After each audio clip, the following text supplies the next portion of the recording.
Welcome to the We as Citizens podcast.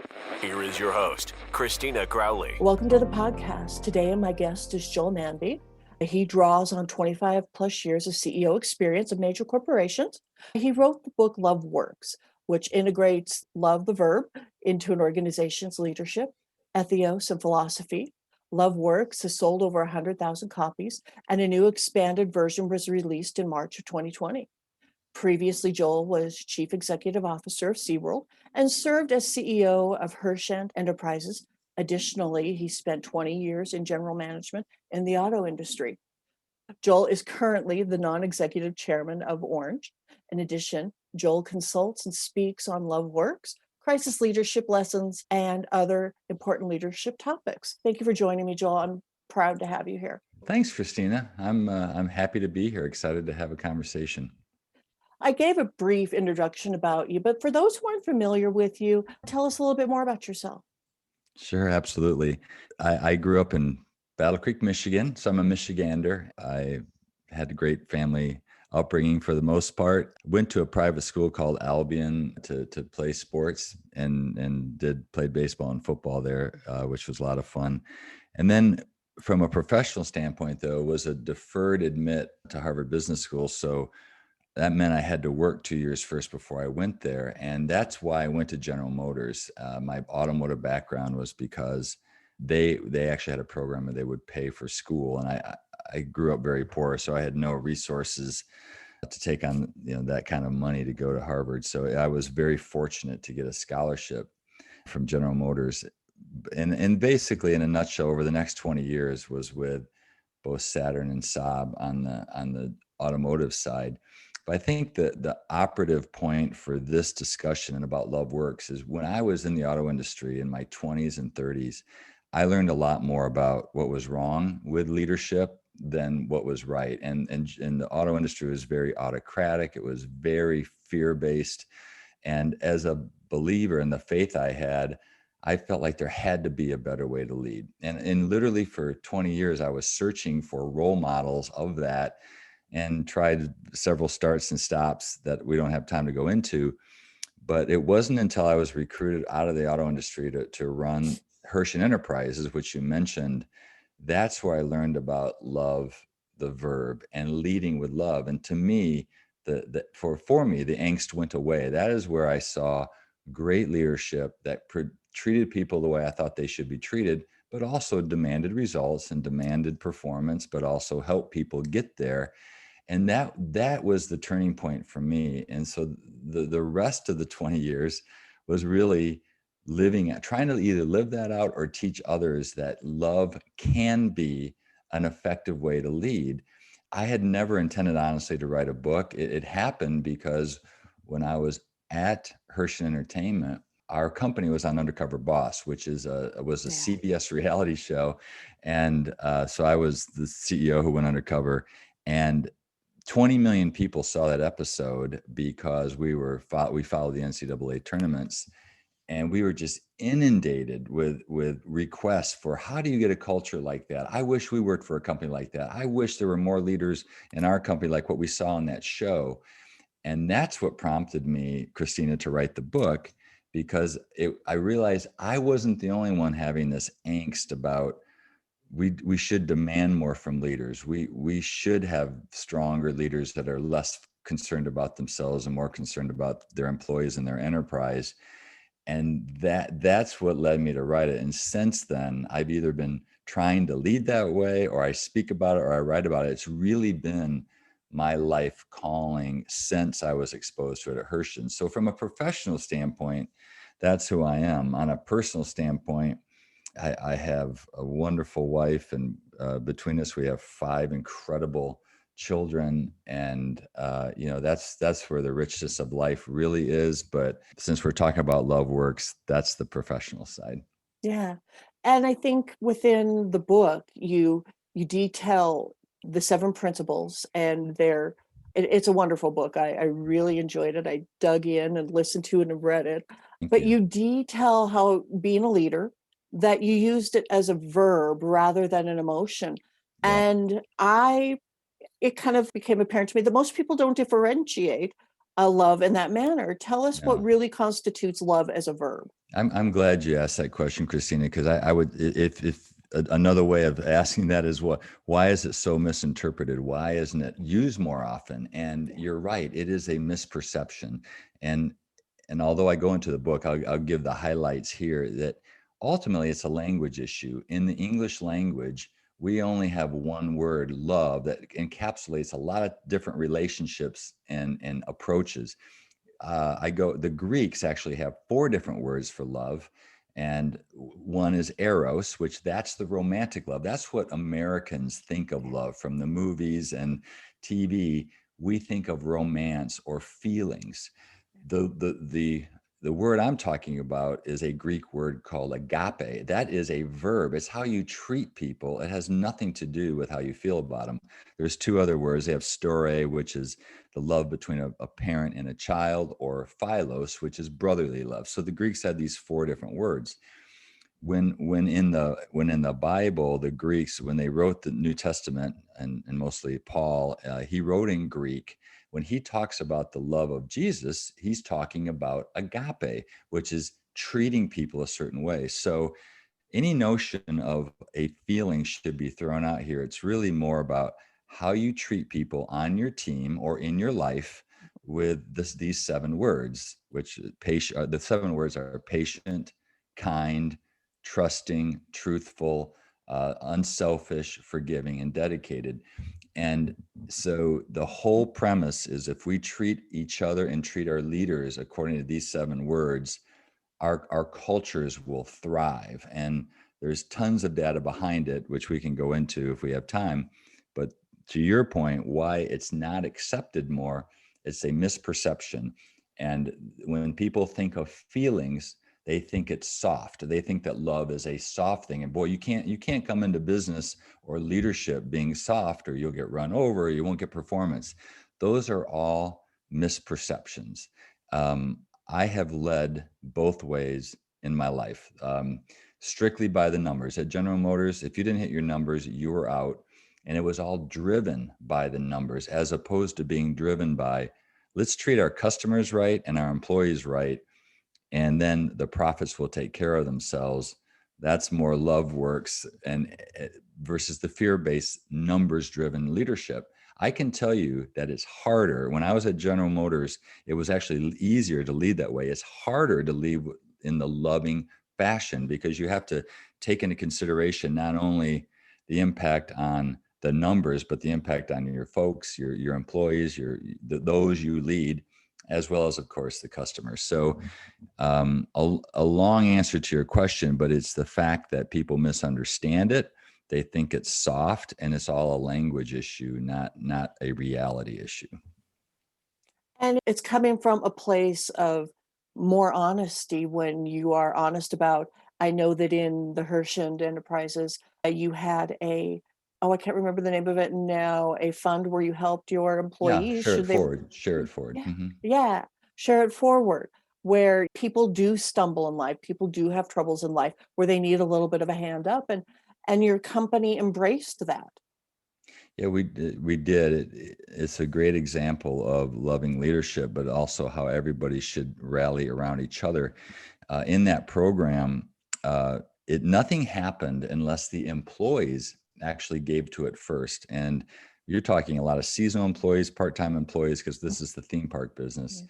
And what was amazing is we had over 80% of our employees donate into it, 100% of leadership, but even 80% of frontline employees. And $1 given by the employees became $2, because the company would match one and then the owners would match one, the Herschends.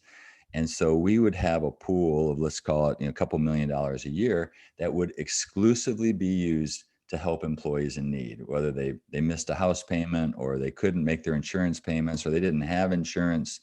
This was before Obamacare. But what happened was people just loved seeing the results of that program, which usually were anonymous, but we had great ways to communicate it. And it just created this upward spiral of positivity and helping each other that created an amazing culture. So that's just one example. I would I would add to what you said, though, another misperception is that it's all about behavior in itself has to be in some ways measured. There are actually a lot of processes and numbers behind this.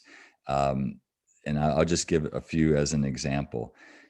When you go into an organization and you measure their engagement of their employees, and this has been done by Gallup over the last 50 years, on average, it's only 30% engagement level, which means the employees are saying, I'm only basically a third productive. I'm only a third engaged.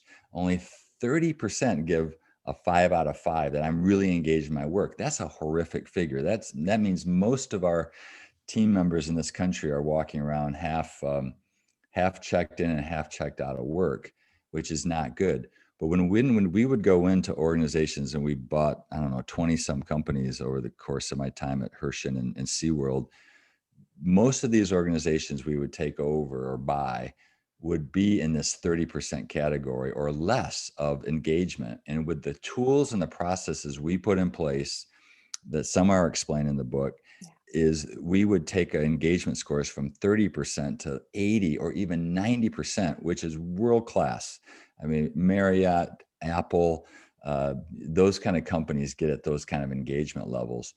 And so to get there, we had to measure how employees felt about their leaders. Were their leaders really leading with love? We had to have behaviors laid out so people were trained in how to lead and how to behave according to love.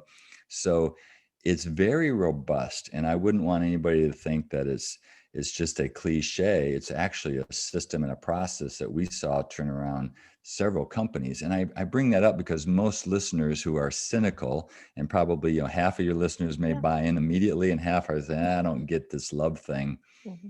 I'm just saying this so they know the numbers support it, even though for most of us it's intuitive common sense. For others, it's not. And I can say it definitively works because I've lived in worlds with it and worlds without love, and it definitely works. And in dealing with the employee assistants, does that just bring more of a camaraderie, more of a caring for each other, and in turn the company? Absolutely. Most organizations I've been part of, they have a giving component, which is great. They tend to focus on some ministry or nonprofit or cause outside the company. And I think the radical thought that I did bring to Herschend was, let's start first with our own employees and make sure that our own team members are supported. They're paid a living wage. We were way ahead of $15 minimum wage, or or a living wage. If people stayed with us for 3 years or longer, they pretty much had more than $15 an hour and a living wage. Mm-hmm. Now, you might look at our margins and say, all right, our cost of our employees slightly higher, but when you looked at our return on investment, we were equal to anybody else in our industry because our turnover was low and people were super engaged. So you're right. It just created this culture of love and reinforcement that people enjoyed being there. They were there to help each other and serve the customer, because we were very frontline based. Obviously, in theme parks, you have to serve the customer, and it resulted in great profitability. And in reading through this book, one thing that came to me was companies. I've worked for companies that do this, and I've worked for companies that haven't, and now I could put a name to it. Uh, but I was also thinking that companies who don't lead with love, aren't they robbing Peter to pay Paul ultimately in the end? Well, I To love. believe they are. You know, here's the truth. There are some companies that don't lead this way, and they do very well. Um, but I would say not for the long haul. They may do well in the short term, but the long sustaining businesses, they have great cultures, and they have great cultures where they do care about their people. They may be very demanding, and I am too, and you have to be, but there's a way to be demanding and still leave people reinforced, encouraged. And that's a path we could go down. That's one of the words is kindness, where You want to praise in public, admonish in private, and you want to praise 3 or 4 times more than you admonish. That's just one example. But to your point, I think the people who want to build a sustaining long-term business, I've never seen any company that does that doesn't in some way lead in this fashion. Another way to say it is, any fool can come into a situation and focus on just profitability and boost profitability quickly. You cut costs, you cut employees that are needed for the long term, not for the short term. You jack your prices up, but over time, that's going to bite you, and it's going to take your business down. And so the only exception to the rule would be, let's say, I hate to say it, but private equity person, they may come in and flip real quickly, but they're not building a sustaining business. And you can't get away with leading in a strictly financial way for the long term. That's really powerful. One of my favorite quotes is from chapter 10. It's one thing to talk about values like leading with love, but it's another thing to deliver on those values, especially in tough times.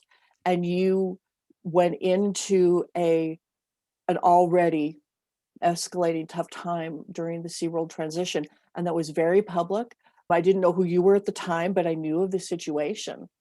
And ultimately, I'm one of those people in the end who went, wow, it turned out well. There was some great compromises made there. So was your ability and experience to lead with love the catalyst for SeaWorld? And is that what brought it through that very public transition, in your opinion? Yeah, it is. And I need to unpack that a little bit, because I Okay. also wouldn't want to give the impression that it all went well and that leading with love was always smooth. And I think it's two of my favorite chapters in the book of the new version are the last two, because they go so much into what didn't go well. Yeah. And I think most leaders and leadership books always talk about all the good things, but not the ugly things. I will tell you, the things that worked in the SeaWorld transition were all connected to leading with love. I'll give 2 examples. One, our employee engagement scores. When I got there, SeaWorld was under so much attack by the animal activists, and the millennial generation had somewhat given up on working there because they perceived the company as being anti-animal, anti doing the right thing, which could not be farther from the truth. But Blackfish was very effective, albeit not that true. It really hurt our reputation. And so we built back our employees' trust in the company by showing them all the great things SeaWorld did for animal activism, and also just the way we treated our own animals, which is incredible. Another good example, not just on the employee side, but is how we went and tried to address our quote unquote enemy. And that's detailed pretty well in the book, but we had 2 major enemies out there. One was PETA and one was the Humane Society of the United States. PETA was much more of a radical organization. Humane Society was much, I would call them moderate, but also I liked their practices. They would use legislation, doing it the right way versus terrorism events against your organization. And what happened there, in a nutshell, is both organizations were trained to dislike each other. SeaWorld didn't like Humane Society. Humane Society didn't like SeaWorld. And we were trained, as I came in, I was trained not to trust them, don't like them. They are against us, so don't go there. Well, what happened is a congressman from California, John Campbell, who U.S. congressman, he knew Wayne Pacella, the CEO of the Humane Society, from some of his work on an animal rights caucus, basically.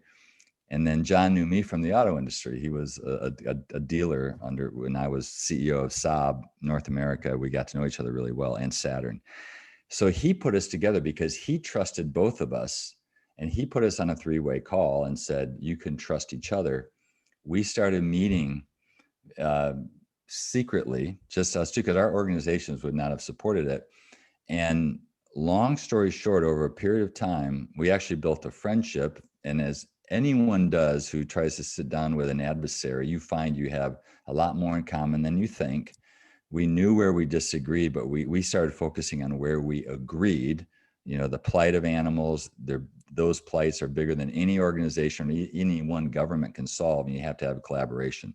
So as we were being forced into a corner, because at the same time, SeaWorld was going to be legislated out of business basically in California by outlawing the breeding of killer whales. And that's a long story, but we knew this was coming in California. So we had to make a decision as a board. Do we make the decision just for California or also for our other parks? We decided it was a systemic issue. If it happens in California, it's going to move east. We need to make some tough decisions about the breeding of killer whales. Well, when we made this announcement, we were able, Wayne from the Humane Society was able to support us, and we went on air together. We went on all the talk shows and making the announcement, and he was able to say, I know this CEO and I know this organization, and they are doing the right thing. They're making the right move. And therefore, literally almost overnight, our ratings as a company flip-flop from being only 35% trustworthy to 60 to 70% trustworthy. And it's because we made these tough decisions. And we wouldn't have done that without the principles of leading with love and trying to work out this relationship with one of our adversaries. Those were two examples of where it went really well. At the same time, and I detail in the book, I had lots of failure. I had, personally, I still can't even talk about it. I went through a long-term marriage, failed. A lot of it was self-induced. Some of it was just the stress of being at SeaWorld, and it was literally 20 hours a day, 7 days a week. I also had an activist investor, separate from the animal activist. This was a board member who created a lot of dysfunction and toxicity on the board. And admittedly, because of some of the pressures I was under, I think the personal issues going on, I did not handle the situation like I normally would have. A lot of anger, a lot of screaming matches. You don't last long when you call a member of your board a liar and in front of other board members, which I did because I was frustrated and he was lying, but I didn't handle it in the way I could have. And that's part of what led to my departure. It was mutual, but it wasn't on my timing, but it was mutual. Let's put it that way. And I want to make it clear, I had many failures in that. And I think no one can hold themselves accountable to always being perfect, because we're not. We just have to admit our mistakes, see them, and try to learn from them and move forward. And I'll just make one more comment on it, and then I'll shut up. I think what so many people do in life is sometimes we make mistakes, big ones, and it causes us to retreat and go into a hole and dig ourselves a hole. I can say, luckily with my wife and good therapy, I was able to learn from the mistakes I made and move forward in a very, very positive direction, and feel comfortable to be able to continue to share even some of the failures that I went through at SeaWorld. So everyone's going to make mistakes. The important thing is to learn from them and move forward. But I would still say love, in the end, worked at SeaWorld. I just wish I had been given a little bit more time to see it all through. Sure. And I think in reading the book, you did what you could with a very, very difficult situation. And I enjoyed that you were very honest and in taking the responsibility for your leadership, where you failed in your leadership, because it's human. We fail, we do make mistakes. And I think that makes it a richer book, that you're able to talk about it in depth like you did, as you did. I don't know that I would be able to do that, even though I know I'm human and I make a lot of mistakes. And in learning from that experience, it also tied together a lot of what I learned earlier in your book about listening and trust and how they're intertwined. And one of my favorite stories was your story about Miss Prey. And that early on, and it really made me look at myself and go, wow, maybe I don't listen so well, but tell us a little bit about that if you can. Yeah. One of the words is to be trusting in the book. And the ultimate point, and then I'll tell the Mr. Prey story, is so many leaders are autocratic and they only trust their own judgment, and therefore they want to control everything. And the biggest fault I see in most leaders who can't run large organizations and scale is because they want to micromanage Yeah. every decision. Mhm. The way I learned that was Miss Prey. And I was a seventh grader in way back at Woodrow Junior High School in Battle Creek.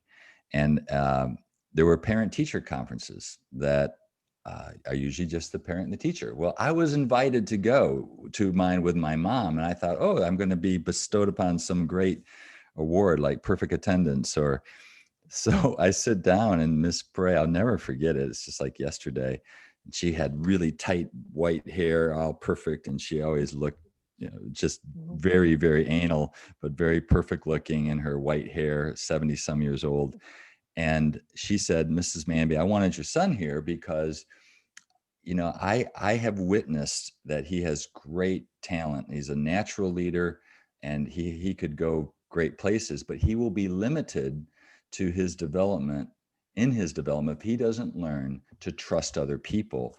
And she gave example after example where even when I wasn't put in charge, I would take charge and I would micromanage in projects or on the kickball team.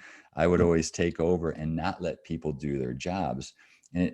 And she said, this will hold Joel back. And I learned a very valuable lesson from that about, it's fine to have your opinion, but if you want to hire and keep great people, you must let them do their jobs and let them learn from their mistakes.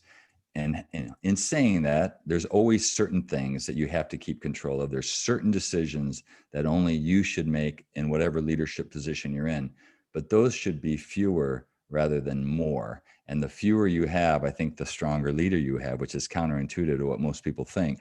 But all that came from Miss Prey and how to trust other people.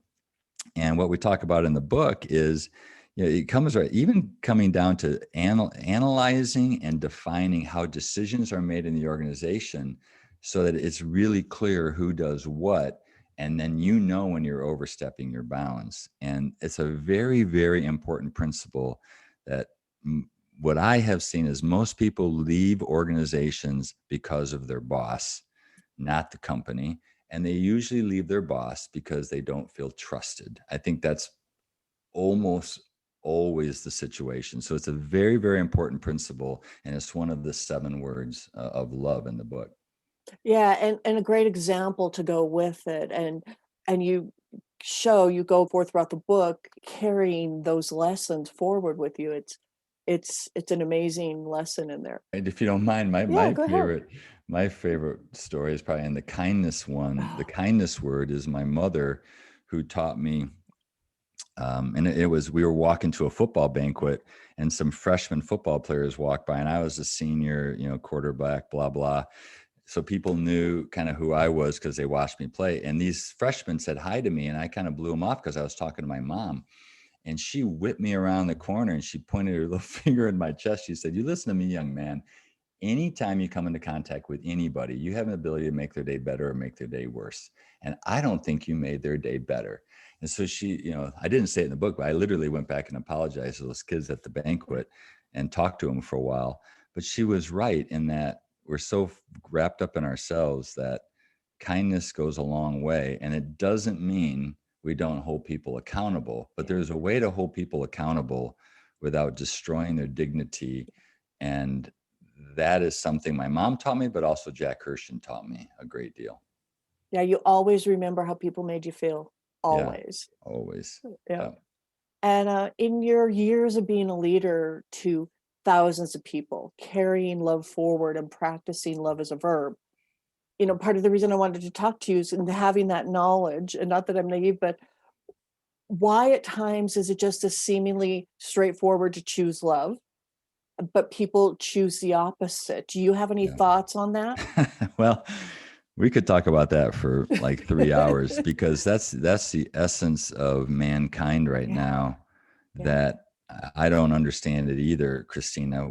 You know, it, even if you're not a lot of people aren't Christians, but if you're a Buddhist, agnostic, a Muslim, any major religion talks about loving and caring for other people. Yeah. And even if you're an atheist, you generally know that's how people should be treated. Yeah. I just think in today's world, it is so caustic, and it is so toxic, and it all comes down to leadership. And I'm sorry, but that's just the case. And I don't want to get political, but you can pick your poison, whether it's Donald Trump and the way he was so antagonistic in his tweets, or Nancy Pelosi and how antagonistic she is to conservatives, and lumping all Republicans into a bad category. Yeah. You go either way you want. For some reason, people just feel like we have to be negative. And I think we've lost the ability in our society to dialogue. We are monologuing hate and negativity, and we label each other Republican or Democrat, conservative or liberal, progressive or socialist, you name it. And we have a label that's becoming so caustic and so negative. It's very discouraging. And it's part of the reason, Christina, that I'm willing to always talk about this subject. I speak on it. Because not only do I believe as a business leader, we need to be this way, but just as a family leader, as a friend, as a social leader, a political leader, we need more of this, or our world is not headed in a very strong direction right now. We have to be able to disagree with civility. I actually don't think unity, other than unity as, like you said, unity as citizens of the earth, which is your premise, citizens of the United States, another premise. We can have unity there, but we're not going to have unity on the specifics of how to get there. Therefore, we must disagree in a civil manner and come to the best solutions, which means we have to listen to each other and we have to hear each other out. And that is more and more a lost art due to social media and the way we have to have everything in 29 words or less. It just complicated problems and complicated issues are not solved easily, and they're not solved on Twitter, and they're not solved on Facebook. They're solved with dialogue of smart people coming together trying to solve issues. And I just wish we had better examples of it, because I don't see it right now. It's really hard to find. It definitely is. And do you think it is leadership? So is it stop looking for other people to find it and just be it in yourself? It starts there, Christina, right? We all, there's that great adage, and I can't quote it, but we all start out wanting to change the world. And by the time we're in our 60s, we're just trying to change ourselves. And it is hard because we all make mistakes. And sometimes I've made my mistakes. So do I have the courage to still speak about it? Yes, I do. I wish I had the answer as to why our world's headed that way, but I do think it can change, because I think naturally it's what people want to do, and they just need to see it modeled. And that's like when I went back to my opening comments about 20 years, I was in angst, knowing there were better ways to lead, but I didn't see it in the auto industry much, if at all. Today, I've seen it, and I'm passionate about it because I've seen it. And I think people in politics need to see a leader who, back 20, 30 years ago, Republicans and Democrats did work together and dialogue more. But it's a lost art right now. And we need to see somebody step up and do it differently. Yeah, I agree with you. I think your book, it's great for leaders in industry, even personally. There's a lot of those things that can be taken into people's everyday lives to make them better people. I'm glad you said, and I'm sorry to interrupt, but it is a leadership book because that's where I have the most credibility. But the principles apply whether you're a parent or you're leading a two-person team, or whatever you do in life. The love principles, if you understand them in the agape verb version, it'll change your life. And I'm with you. I wish more people felt that way. Yeah, and because I think that these principles, they're not political, they're not weak, they're real strength, and they're not easy. No, but I think try forgiving. Forgiving is one of the words. I mean, forgiving is, most ended relationships are through lack of forgiveness. Yeah. that there's nothing easy about it, but you can't be a great leader and not have the ability to forgive. Forgiveness is, that's Including forgiving really, really yourself. hard. I mean, Yeah. for me, what I went through, what I learned is forgiving myself was the hardest part. So I agree with you. It's not easy, but it's not an excuse for not doing it. I think being honest is really difficult for people. Being just honest and with accepting, not caring about what people think is really difficult. And that's part of the hardness of it. It And is. yeah, and Truthfulness is one of the words. And if you asked me what's the one I struggle with the most, it would be truthfulness. Not cheating or not cheating on financials or something. That obviously that's not what we're talking about. We're talking about being truthful to other people about their performance levels, yeah. or even honest with ourselves Mhm. about our own lack of performance or lack of consistency, and being able to talk about it. I know it's really working when my own team members who work for me come to me and confront me on certain values that I didn't adhere to, which was usually lack of patience, on certain people publicly. But yeah, it's being truthful is probably the hardest of it all, hardest word of all. Yep. Yep. Truthful and forgiveness. Yeah, maybe forgiveness, maybe truthfulness, but Yeah. there's nothing easy about it, but it leads to a much more, I think, content and peaceful life while you're trying to achieve. Because in the end of the day, I think, we talk in the book, we talk about do goals and be goals, right? Yeah. The 7 words of love are the be goals. It's what type of leader do I want to be? Mhm. The do goals everyone has to do in life or business. You have to sell something or create revenue and more of it, or profitability. I don't think life is really about the do goals. It's about the be goals. It's Yes. about who we want to be, and living to that. Yeah. It's really the only way we can truly be content, I think, is living consistently to those values the best we can. Yeah. And I love the book, and I could talk and talk and talk about the book more with you, but we're kind of running out of time. We're coming down to our last few minutes. I have just a couple questions for you. You've had an extraordinary career. Is there a favorite part? Hmm. Yeah, the favorite part is really the seeing others succeed and the friendships I've developed. If there was one, if you were asking which company, it would have to be Herschend, because that's where Jack and Pete Herschend taught me these principles. And I felt so consistently supported by the board and the owners in those principles. Everywhere else I worked, there were good parts of it, but I never felt the support like I had at Herschend Yeah. Entertainment. Yeah. That- And tell us just a little bit about Orange. I know that that's what you've done that yeah, for the past 20 years. so Orange is it's a large nonprofit, and Reggie Joyner is the CEO, and all credit to him. I've been chairman since he and I started it together, meaning he had the vision, I found the money to get it started, and I've been chairman ever since. He's been CEO ever since. But what Orange means is, yellow is the light of the church and red is the heart of the home. And if you combine red and yellow, it creates the color orange.